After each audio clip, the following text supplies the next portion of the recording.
सबसे पहले तो मैं तो बहुत प्रभावित हूँ, इम्प्रेस्ड हूँ कि ऐसा सृजनात्मक तरीका, क्रिएटिव एक्सप्रेशन हमारे युवा निकाल रहे हैं। और किसी को इसमें चिंता होने की, डरने की बात नहीं है। अगर इस तरह के क्रिएटिव एक्सप्रेशंस निकलते हैं युवा में, तो वो एक अपने आप में संदेश है। सरकार को संदेश लेना चाहिए।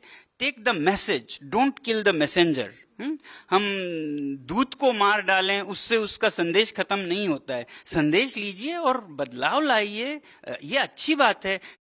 तो उसका संदेश लीजिए, उसको एक फीडबैक की तरह देखें।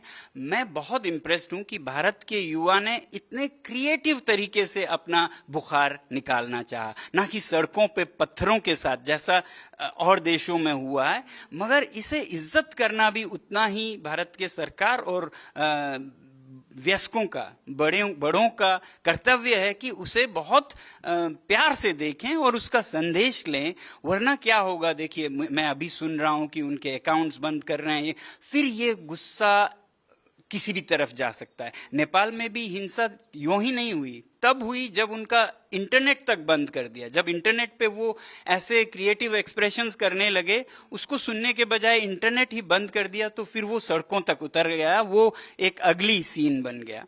तो ऐसा इस दिशा में न जाए भारत कि उनके अकाउंट्स बंद करेंगे, इंटरनेट बंद करेंगे, जैसा हो रहा है। ऐसा नहीं करना चाहिए मेरे ख्याल से, बल्कि उनको शाबाशी दे के, उनकी बात को सुन के, जो वो कह रहे हैं शिक्षा के क्षेत्र में जो पेपर्स लीक होना गलत नहीं है। ऐसे बातों पे तो किसी भी देश में कोई भी मंत्री इस्तीफा देते हैं तो बड़ी बात क्या है।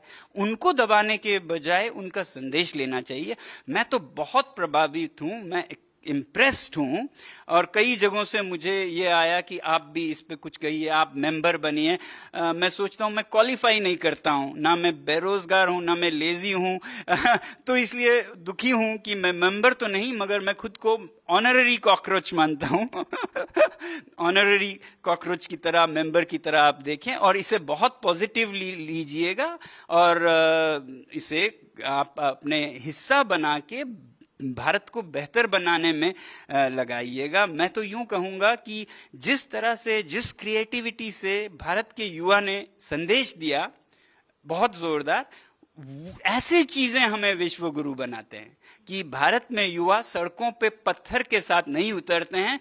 वो इस तरह के सृजनात्मक, क्रिएटिव तरीकों से अपनी बात रखते हैं। और युवाओं से ये मेरी विनती है हाथ जोड़कर कि आप कभी भी हिंसा की ना जाएं, ऐसे ही आवाज उठाते रहें, जितना भी बाध्य करें, कभी हिंसा की तरफ ना जाएं और दूसरी तरफ सरकार कभी उन्हें मजबूर ना करें।